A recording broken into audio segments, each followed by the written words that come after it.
päivää. Eli ensin minusta hieman. Mä voin sanoa Tuomakseksi ja mä tosiaan touhouta olen harrastanut itse tässä paremman puolen tätä vuosikymmentä ja itse myös harrastan pelikehitystä ja toimin nyt yksilöyrittäjänä sitten pelikehittäjänä täyspäiväisestikin.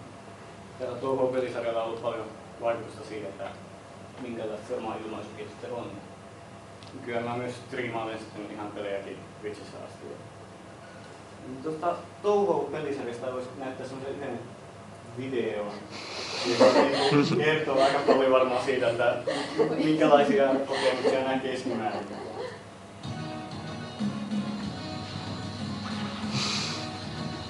Siellä on tuo pelaaja, se koittaa väistää kaiken tuon roinon, mitä tulee vastaan.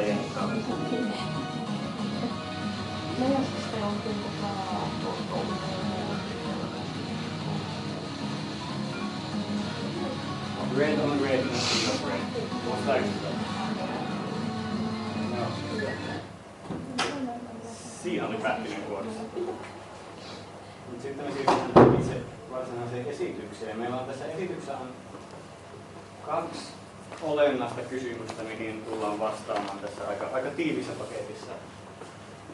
Mikä se nyt on se touhou sitten ja miten siihen pääsee nyt vuonna 2018 sisään? Siihen ei ole oikein hyvää vastausta olemassa tähän kysymykseen, että kukaan ei ole jäsenellyt sitä tietoa vielä tarpeeksi hyvin. Voit mennä wikiin katsomaan silleen, mutta niillä on hirveä kasa pelejä, et sä niin tiedät, et sä osaa arvioida siitä, että mistä kannattaa niin aloittaa. Esimerkiksi vaikeustason kannattaa tällä. Mä vastaan niin. Meillä on tässä 2018, mitä pelejä on ilmestynyt aika monta, että niin 16 kappaletta pääsarjan peliä ja ne on niin ne kaikkein olennaisimmat tarinankerronnan kannalta. Sitten on kaikkia spin-offeja, niin tappelupelejä, jotka myös on niin ihan validia kanonia. Ja sitten mangoja löytyy useampia sarjoja ja kaikkia artbookeja ja soundtrackia myöskin on julkaistu. Tästä sitten pitäisi päästä jotenkin sisään tähän kaikkeen, mitä tässä on.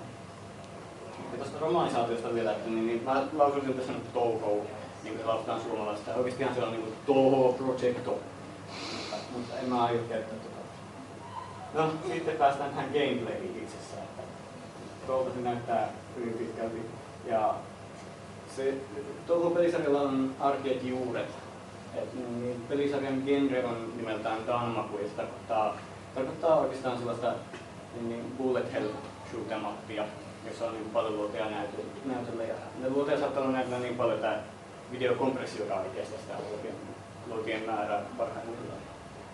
Kontrollit on tämmöiset nelisuuntaiset, että kun painaa ylös ja menee ylös, siinä ei mitään kiihtyvyyttä eikä tällaista. Joo, sisään vaan. Ja se taas ampuu Axon tekee sellaisen pommihyökkäyksen ja kun pitää shiftia pohjassa liikkuessaan, niin liikkuu hitaammin, mikä on sitten avain siihen, että saa noin tarkemmat välit. Mikä on tässä pelisarjassa tosi persoonallinen juttu on toi, että ne hahmot kontrolloi vähän eri tavoilla ja ne on vähän eri optioita, mitä voi valita esim. Aseiksi ja toissijaiseksi esineiksi, niin ne heijastaa yleensä jollain tavalla kuin niistä hahmoa itsessään. Se on tosi tärkeä ne hahmot ja ne on etusijalla tässä ja yleensä tämä pelisarjan kehittäjät Sun on myös maininnut, että hahmot ja musiikki on asioita, jotka tulee sillä aika lailla ensimmäisenä, ne oikeastaan tarina vielä ennen kaikkea. Nämä hahmot sitten sillä tiukalla ohjaamisella ja kaikilla abilityllä pystyy edustamaan sitä omaa persoonaa. Tyypillisessä touhou-pelissä on sellainen tietynlainen formaatti, että se on 6 kenttää ja extra kenttä. Ja kun haluaa mennä sen pääpelin läpi silleen ne 6 kenttää putkeen, niin siinä menee se puolisen tuntia tyypillisessä pelissä. Joskus on kaikkia lisäkenttiä niin vielä ekstra lisäksi ja niin tällaista muuta. Toi perusformaatti on aika sama ollut niin näissä 16 pelissä kuitenkin. Esimerkiksi sitten vielä se, että ensimmäinen puoli aikaa, eli ensimmäiset 3 kenttää on niin helpompia, niin ei välttämättä liity siihen pääjuoneen mitenkään. Sitten on tokalla puolella ja ratkaistaan joku mysteeri, mikä on luvattu pelaajille.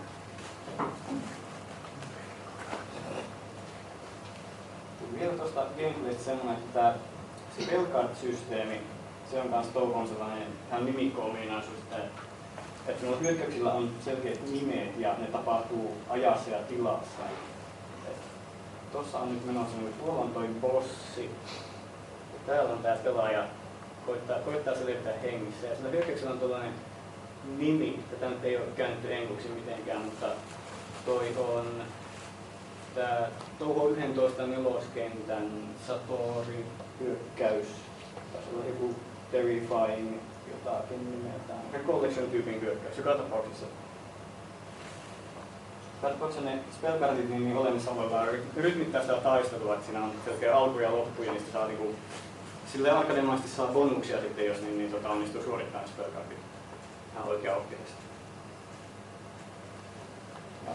Ja Loreen kannalta sitten nämä spellcardit takaa semmoisen niinku reilun tasavertaisen ympäristön tapella näillä Danmaku-hyökkäyksillä, vaikka siellä on niin eri tasosta osuusta siellä niin maailmassa. Otetaan sitä tosiaan sitä maailmasta vielä lisää myöhemmin, kun nimittäin näihin hahmoihin nyt, nämä on erittäin tärkeitä. Ja varmaan tunnistettu on, tai jotain tunnistaa Reimu Hakunen. Se on niinku Shrine Maiden, eli pyhäkköneito voisi suomentaa, ja sen tehtävä on suojella sitä tämän fantasiamaailman Gensokion ulkoreunaa. Eli sitä reunaa, joka erottaa sen fantasiamaailman meidän maailmasta. Siinä se on, miltä se näyttää Touhou 16. Ja hän tosiaan suosii niin hakeutuvia amuletteja, ne näkyy siinä hyökkäyksissä sitten tuollaisia kaikkia. Ne hakeutuu kohti jotain kohdetta ja yleensä hitboxi on kuitenkin paljon pienempi kuin mikä toi varsinainen kuvakoko tuossa on. Se sillä maanassa asustelee ja ajaa pois häiriköjoukkoa, eli tämmöiset ihanniset olennot niin kerta toisensa jälkeen. Ei sitä yksin tee. Niin täällä on tämmöinen vanha design, että sillä oli vielä purppurat hiukset aivan ekassa touhuissa. Ei se sitä yksin kuitenkaan suojaa koko Gensokiota. Täällä on esimerkiksi tämä Marisa Kirisame, joka on sitten taikuri. Ja sehän on jo Touhou 2 asti tuttu, mutta se hahmosta design on mennyt aika paljon uusiksi sen jälkeen. Suosi mieluummin suoraviivasta hyökkäystä ja se vaan niinku vettää turpiin ja se ei kysele kysymyksiä. Se on sellainen. Tykkää kerätä roinaa, että jos niinku seikkailusta jotain aarrettakin käteen, niin se on plussaa. Siinä se on taas niinku uusin sprite, virallinen sprite Touhou 16. Ja tuossa on artbookista kuvaa siitä niinku semmoista niinku hyvin tyypillisestä hyökkäyksestä, missä käytetään tähtiä ja suoraviivaisia laasereita mukaan. Ja mielenkiintoisesti tuossa on vielä niinku siinä pelissä itsessään se, että miltä tuollainen hyökkäys voi näyttää. Siinä ei paljon sillä ole. Siinä on tarkoitus. Hahmoja tosiaan riittää. Niitä on noin 200 ja mä en rupea niitä niinku listaamaan tässä, että se ei palvele yhtään mitään tarkoitusta. Mutta sen sijaan voin käydä semmosia, vähän kokonaisuuksina läpi, että mitä kaikkea on. No, kahden päähenkilön lisäksi on muutamia pelattavia hahmoja, jotka toistuu hyvin usein. Esimerkiksi on Sirno. Tää on tää jääkeikainen alun perin Touhou 6. Tässä nyt tää sprite-portreetti on tuon manga-artisti Makoto Hiratakan piirtämä ja hän on myös tehnyt tämän Touhou Sangetsusei manga. Tämmönen sprite on tuossa spin-offilla 12.8. No, hahmo on tietysti piirtänyt myös sun itse, mutta niin näyttää esimerkiksi tältä. Sitten päästään tähän Sakuja Isaioon. Se on kans toistuva hahmo. Suosii veitsiä ja sitten sillä on ajan manipulointi hyökkäyksiä, eli spellcardia hyvin usein. Ja on myös pelattavissa. Tässä on tää portreetti on Scarlet Wither Rhapsodista, Touhou 10.5 tappelutunta. Tää on vielä yksi esimerkkihahmo, Ayasha Meimaru. On Touhou 9 asti ollut mukana ja nyt se on Touhou 16 astikin ollut pelattavaa sitten. Tää on niinku journalisti ja se ottaa kuvia sieltä pelimaassa. Ja sitten on myös niitä spin-off-pelejä, missä otetaan todella kuvia vähän niinku joku Pokemon Snapin kautta niistä hyökkäyksistä. Ja koetaan saada mahdollisimman paljon niitä luotia mahtuun samaan kuvaan ja jotenkin vielä esteettisesti. Tää on niissä sitten yleensä ollut päähenkilönä. Settingistä. Se Gensokyo-termi tuolla kummitteli, jos se on sellainen fantasiamaailma, joka josta ei ole hyvää karttaa esimerkiksi olemassa, että niin mä en todella niin löytänyt mistään, ei vaan ole niin piirretty sitä mihinkään silleen, eikä sitä dokumentoitu, eikä varmaan sun haluakaan, että se on silleen niin tarkkaan kirjattu. Mutta siinä on kuitenkin sellaisia niin tiettyjä sijainteja, jotka pysyy solidina pelistä toiseen. Esimerkiksi toi Hakurei Shrine, pyhäkkö, jossa se Reimual asuttaa, niin se nähdään monessa pelissä. Ja Pampumetsä, se on 8 asti ollut monessa pelissä. Sitten nämä asiat, mitä niin meidän maailmassa unohtuu tai jotenkin niin legendoiksi ja historiaksi, joka ei enää vaikuta ihmisten elämään, niin se päätyy sitten tuonne Genshokioon. Sieltä niin löytyy sitten Genshokiosta jotain Gameboyta ja tällaista aina silloin tällöin, mikä herättää hämmästystä. Lähinnä nämä luottaa niin taikavoimiin sitten täällä kuin teknologialle. Se on feodaalisen Japanin tasolla aika pitkälti. Siellä on eri lajeja, niin mikä sitten on tämä jooga? Se nyt ei ole mikään tietty laji, vaan se on jonkinlainen, se on kasa sellaisia niin kuin, se on luokitus erilaisille lajeille, jotka käyttäytyy tietyllä tavalla. Ja tästähän on selkeä kanonin määritelmä, se määritelmä on tosi pitkä ja se ei ole niin kuin sellainen yksinkertainen. Se tarkoittaa, niin kuin, joka tapauksessa ne bossit, mitä tulee vastaan, niin ne on joukaita ja sinä taistelet joukaita vastaan tuolla pelisarjassa. Se on se niinku, se kannattaa säätää. Ne ei ole vaan kivoja taikelyttejä välttämättä. Ne osaa purroja, niin taikoja ja tehdä kaikkea myrkytyksiä ja ikäviä asioita.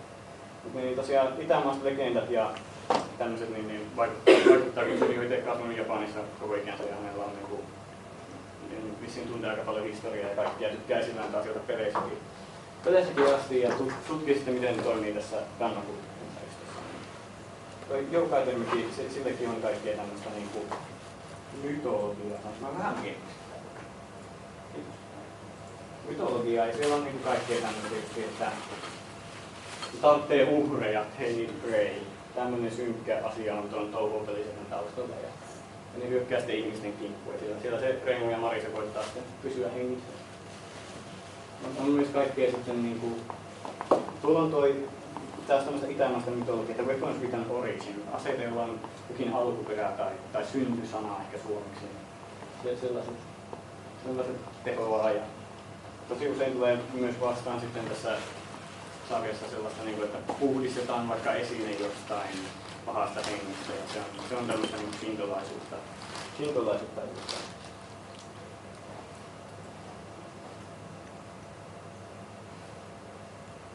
Joo. On tässä 4 pelisukupolvea. Sitä kannattaa jäsennyt tätä sarjaa juuri sukupolvittain. Niitä pelejä on todella paljon ja se hyödyttää kaikkein eniten, kun pystytään niin sanomaan, että mikä osio vaikka Loreesta niin liittyy toisiinsa ja mikä pelit liittyy mihinkin Loreen ja ajanhetkeen. Mä oon nyt sitten jaotellut tämän todella niin pelisarjan 4 sukupolven tämän pelimoottorin perusteella, että aivan ensimmäinen pelimoottori oli tällä PC98 tietokoneella. Se on sellainen, sitä ei ole julkaistu missään länsimaissakaan, mutta se on sellainen ihan vanha, sellainen vertautuu ehkä DOS-koneeseen hyvin pitkälti ja sillä saa niin tämän näköisiä pelejä aikaan. Tämä on Touhou 3 tämä kuva. Ne oli pienellä budjetilla tehtyjä ja niitä käytiin sitten, sun käy niitä myymässä sitten koneissa. Niin kuin nytkin ollaan tällä koneissa, niin täällä saattaa joku tuleva ison pelisarjan kehittäjä olla paikallakin. Täällä koneessa kävi myymässä niitä omia itse painottamia CD-tään. Sillä pientä harrastajatoimintaa niin kuin alun perin ollut. Vähän se on siitä niin lähtenyt sitten hyvin räjähdysmäisesti, mutta se kesti ehkä niin tähän asti. Eli Touhou 6 ja Touhou 9.5. Siinä välillä on niin tämä kaikkein eniten läpilyöneet pelit. Ja sellaiset, mitä kaikki tuntee ja mistä ne niin tosi tärkeät hahmot myös on. Meininki on ihan tällainen tiivisiä, se uusi tämmöinen niin Windows-ympäristö sitten mahdollisesti tuolla pystyy olemaan todella paljon niin enemmän näytöllä kuin mitä sillä uusilla PC98. Se muutti nyt hyökkäysten luonnetta, se myös muutti sitten näiden hahmojen luonnetta tosi paljon, koska miten hahmojen voimat perustuu siihen voi siinä ympäröivässä teknologiassa käyttäytyä vain tietyllä tavoin, niin sitten yhtäkkiä sun ei pysty käyttämään vaikka minkälaisia hahmoja sitten mitä se keksii. Että, tässä on esimerkiksi tämmöinen muusikko-hahmo nyt vastassa ja sillä on sitten kaksikin kaveria siinä ympärillä. Sillä on Triple Butler tässä tulossa. Se on Toho 7 kenttä nelosesta. Kolmas geni on sitten toi, mikä perustuu paljon enemmän niin uskontoihin ja mytologiaan. Se alkaa Toho 10, jonka nimikin on jo Mountain of Fate. Siinä on Fate siinä nimessä. Siinä tutkitaan niin shintolaisuuden ja kamien käsitettä. Kamit on sellaisia niin jumaluuksia, jotka on kaikkialla. Sitten tämä pelikin sitten johtaa sellaisen taisteluun sellaisen tietynlaisen kamin kanssa. Ja taas niin Toho alkoi olla jo suuri menestys sitten tässä niin Toho 10 eteenpäin. Tässä alkoi tarinankerronta niin monipuolistua ja tulla enemmän semmoista, niin kuin, että vastataan fanien odotuksiin jollain tavalla. Ja sellainen elementti alkaa näkyä tässä sitten näissä peleissä. Tämä kuva on Subterranean animismista, joka on Toho 11. Ja siellä on niin esimerkiksi tällaista, tuo hyökkäyksen nimi on Rorschachin Tunnel, siinä tutkitaan tämmöistä kaikkea psykologiaa ja jungia ja tällaista. Tällaista oli mukaan. Ja sitten myöhemmät pelit, mitä tosiaan 12 ja 13 vielä kuuluu tähän arkkiin ihan pääsarjan peleinä. Ja sitten käsitellään buddhismia ja taolaisuutta. Sitten nyt ollaan menossa niin Gen 4 oikeastaan. Et tässä ei ole vielä ehkä muotoutunut semmoista niin selkeää polkua, kun meillä on niin nähty tätä loppuun asti vielä. 16 on se uusin mitä on, ja sitten 15.5 on tämmöinen tappelupeli kanssa, joka liittyy siihen ison juoneen, mikä on menossa nyt. Ja niin, on sellaiset niin muutokset tässä Gensokio-maailmassa ja ison juonen eteneminen, niin nämä on niin kuin, näyttäisi olevan muodostumassa teemoksi ainakin niin 14, 15 ja 16. Ja pelienkin on kerran taas vedetty uusiksi tässä, että nämä pelit toimii vain korkeammalla resoluutiolla ylipäätään ja modernilla koneella toimii. Mistä sitä sitten niin lähdetään niihin hommaan mukaan? Mä just mainitsin noin Toho 16 ja 15.5.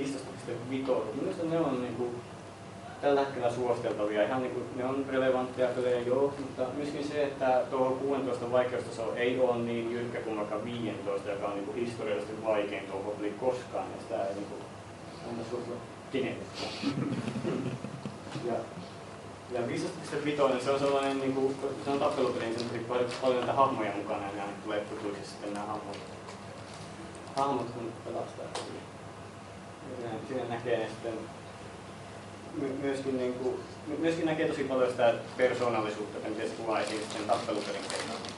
Niin siinäkin on sellaisia hyökkäyksiä, mitä käytetään, ja ne on mukavasti osa tätä spellcard-systeemiä. Ja taistelu tapahtuu ilmassa niin kuin nämä niin bullet tapahtuu sille lentäen, niin otettu tuossa mukaan sitten kanssa. Steamista löytyvät pelit tosin, mitä ei ole käännetty englanniksi, että ne on niin kuin vaan japaniksi sitten, mutta näistä on fanikäännöksiä kyllä olemassa. Joo. Ja se vaatii jonkun verran säätöä kyllä, että ne saa toimia. Sitten kun mennään vielä vanhempiin peleihin, niin sitten joudun sanomaan, että nehän pitää tilata Japanista, että niitä kukaan lataa mistään netistä päin. Aina CD-nä tilataan Japanista, niin sitten kun ne on tilattu ne CD, niin niihin voi laittaa jotain patcheja sitten fanit on tehnyt, että saa ne toimia nykykoneella, mutta ne ei ole kuitenkaan mahdottomia saada toimia. Ne on aika tärkeä, tippu Toho 8 tuosta toimii. Toho 15 on tietysti vaikeita. Eli jos 16 sen pääsee kohtuudella läpi, niin kyllä niin samoja teemoja löytyy sitten 10 ja 14. 16 on tämä Hidden Star in the Four Seasons, jossa on 4 vuoden ajan teema. Ja 10 oli tämmöinen syksyteema ja 14 on sitten vähän tämmöinen, niin se pelimekaniikka on hyvin sama kuin mitä 16. Että 16 on tämä pelimekaniikka on tämmöinen release, joka on tämmöinen minispellkartti, joka ladataan ja sitten päästään vapaaksi. Ja 14 on sitten tämmöisiä komboja, jotka kanssa ladataan ja päästetään vapaaksi. Se voi tuntua sitten tutulta. Mutta jos haluaa niin aivan sitten perehtyä sarjan juurille, niin näitä voi edelleen pelata niin 7 ja 8 ja 9 ihan hyvin. on niin kutonen on vähän semmoinen, että mä en uskalla sitä suositella. Siinä ei esim. Näy pelaajan hitboxia, mikä tekee se niin ihan silleen julkaisukelvottoman niin ainakin uudelle pelaajalle sille, että mihin mä kuolin. Joo. Tämä on hirveästi, tämä on tosi tiivis paketti, että tämä on niin varsinaisesti niin käyty läpi, niin meillä on paljon aikaa sitten kysymyksille tässä. Ja toivottavasti jotain ajatuksia heräsi tässä. Ja toivottavasti niin kuin, on jäänyt kuitenkin ne kaksi kysymystä, on niihin saatu vastaus tässä, että niin mikä se touho on, eli tämä pelisarja, jossa on tällaisia bullet hell-pelejä, ja miten siihen pääsee sisään. Tällä hetkellä kannattaa aloittaa uusista peleistä, se on suosittu.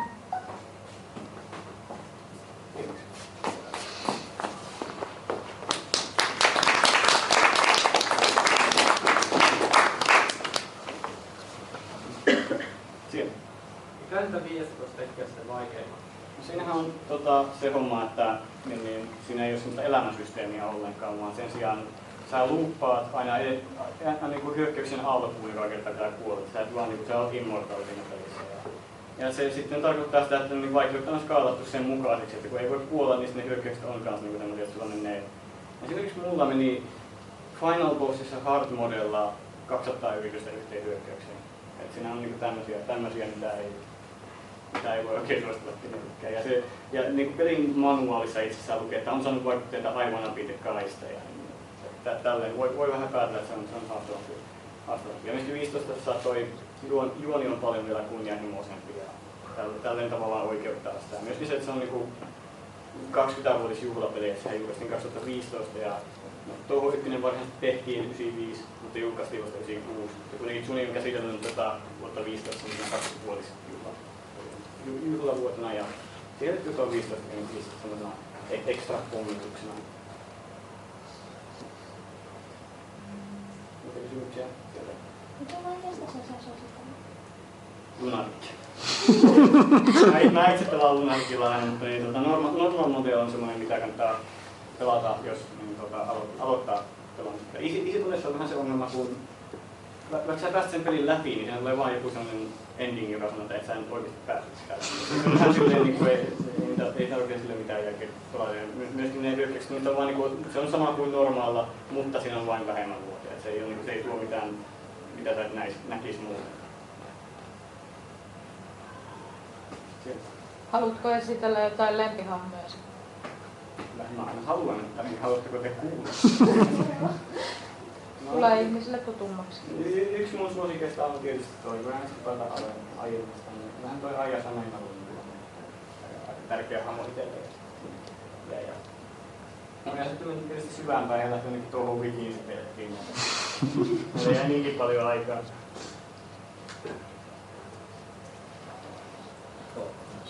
Näitä touhupikiäkin 2 kappaletta, niin älkää myös vanhaan aikaan. Näitä riittää. Suosikkihahmoja, suuri osa mun suosikkihahmosta on varmaan tästä touhu 11. Tässä on tosi hyvä paketti. Hahmoja riittää. Ja täältä sitten. Tuossa. Tämmönen. Tää on tämmönen Silvan vartioija, semmonen hahmo, joka niinku saa voimansa tosiaan kateudesta ja niin se perustuu sellaiseen japanilaisen myytiin sitten, joka on ihan vaan silleen aika lyhyt sellainen story ja niin siinä on tosiaan joku joka katkeroituu elämään ja sitten muuttuu kateellisesti seksiä ja saa siitä jotenkin niinku tämmösiä voimia itselleen vissiin. En ole lukenut alkuperäistä tarinaa, niin yllättäen nämä tulee tutuksi nämä japanilaiset mytologiat silleen niinku ainakin osmosin kautta. Sitten tietysti 11 on saman tien heti niin 3 kentän bossina on tää Yuji Hoshikuma. Tää on tämmönen hahmo, joka niin, tykkää käydä semmoista reilua taistelua ja niin, haastaa vastustajaansa niin, parhaimman mukaan. Ja sen välispiikit eli dialogit tossa niin, tuohon 11 ankaa sitä luokkaa. Se haluaa vaan tapella ja niin, sehän on yksi näistä niin, 4 onistakin vielä kaiken hyvän päällä. Tuohon pelisarjassa on vain 4 onia. Tai niin kuin, no japanilaisessa mytologiassa on vain 4 onia. Me tunnetaan Touhou-sarjassa Niitä on varmasti 2 ja me tunnetaan ehkä 1 ja sitten on vielä kysymysmerkki, että mikä se 4 on. Niin. Tällä sarjalla on aika pitkä jatkumo ja ne alkaa olla semmosia niinku One Piece-tason niinku, jatkuvuusasioita. Et sulla mainitaan joku asia jossain Touhou whateverissä ja sitten niinku vuonna 2018 oli soittaa. Jos lähtee seuraamaan tätä sarjaa, varsinkin nyt, niin tässä voi tulla vielä hyvin paljon kaikkea mielenkiintoista. Se on kysymys. Mitä mieltä sä oot Touhou-pelien vaikeusasteista muihin bullet hell-peleihin? Ne on silleen keskimäärin niin keskittyy enemmän tähän just niin puhtaaseen väistelyyn. Et se tekee sitä hankalaa verrata vaikka johonkin Mushimeen samaan tai muihin Kaven shooteriin. Kaven shooterissa meillä on toi, missä on aina sellainen, no ei aina, mutta niin hyvin usein on sellainen hyper-ability ja se koko pointti on, että sä lataa sen hyper-ability ja sitten tyhjennät sen kentän niistä luonteista ja saat sillä tavalla tilaa itsellesi. Touhosta ei mene näin, että hyvin harva asia tyhjentää mitään mistään ja että sun pitää vaan reagoida siihen, mitä tapahtuu. Mitä on väistely tässä tapauksessa? Väistely tässä tapauksessa sitä, että hahmon näkyvä hitboxi ei koske luodin hitboxiin ja se luodin hitboxi ei ole näkyvä valitettavasti, että se ei aina vastaa sitä grafiikkaa. Mutta kun kuitenkin nämä hitboxit koskee, niin silloin pelaa menettää elämää. Näin se on näin. Niin, mä mietin, että miten se eroaa sitten vaikka game-pelien kyllä ne varmaan on sitten vähän helpompia kuin tämä Kaven peli. Game-peli skaalautuu pidemmän. Tässä voi olla sellainen. Ne on kuitenkin ne on ihan monesti puhtaita arcade-pelejä ja nehän on julkaista arcade-kabineteilla, että se on oma ympäristönsä sitten ihan verrattuna näihin Touhou-peleille, jotka julkaistaan CD-llä ja on silleen kotona pelattavissa. Undertale-pelistä sanotaan, että se on saanut vähän inspiraatiota Touhoulta, varsinkin tähän pelaamis. Joo, onhan siinä tämä bullet hell-osio, se toimii silleen vuoropohjaisessa systeemissä, tämmöinen spellcard-systeemi omanlaisensa, mutta se on paljon pienemmässä mittakaavassa ja se myöskin käyttää sitä aivan eri tarkoituksia. No oikeastaan siinä kyllä tulee se esille Undertaleissa, että ne hyökkäykset edustaa hahmojen persoonaa jollain tavalla. Jos hahmo on vihainen, niin ne luolit liikkuu vihaisesti ja nopeasti. Tämmöisiä asioita voi tapahtua siellä. Undertaleissa on yksi bossifighti Omega Floween. Ja osaisin sanoa, että se on aika pitkällekin vähän samannäköinen kuin mitä nämä Touhoun taistelut. Ehkä ei vaikeusasteeltaan niin vaikea, mutta... Se ei ole niin vaikea, että mulla meni siihen 2 yritystä, mutta se on ainakin, koska se ottaa sen koko näytön silleen hallintaan, mitä se muistetaan paljon enemmän sitten Touhoun taistelua. Olen saanut vaikutteita. Just ihan äsken oli tässä Topivoksi viittasi, niin se on tavannut Sunin livenä. Ja Suni tietää Undertaleista ja tämmöisiä asioita tapahtuu meidän maailmassa. Crossover. Sitä seuraavaksi ootellessa. Onko vielä kysymys? Vielä. Mitä sä oot muistaa Touhou-musiikista? Touhou-musiikki on mulle se asia, joka eniten veti mut sisään tähän pelisarjaan. Kaikki myöskin remixit ja tämmöiset, mutta jos puhutaan ihan vain siitä jostain 48 tunnista musiikkia, mikä on virallisesti julkaistu, niin olen mä siitä kuunnellut silleen kaiken. Ja kun mä sanon kaiken, niin I don't mean it lightly, silleen, että Sunin sivuilla on jotain MIDI-tiedostoja, joita ei julkaistu missään muualla, mä oon silleen, että Kimi Outi. Se on, musiikki on tässä pelisarjassa tosi hyvin otettu haltuun, myöskin koska nämä on tämmöisiä vision kautta tehtyjä pelejä, että tässä on yksi kehittäjä, joka tekee sekä musiikin että kaiken muunkin, niin se musiikki on helppo saada sopimaan siihen. Musiikki myös inspiroi sitä. Miksi siellä joku kysymys? No, että mikä sun lempikappale sitten on siellä? No, siinä ensin pitäisi koostaa sellainen top 10 lista ja sitten lähteä siitä karsimaan. Mutta mä tykkään tosi paljon esimerkiksi, mikä on julkaistu vain yhdellä albumilla, nimittäin tämä Changeability of Strange Dream, niin sieltä löytyy kakkospiisi Dream of Arcadia, joka mulle jostain syystä on erityisen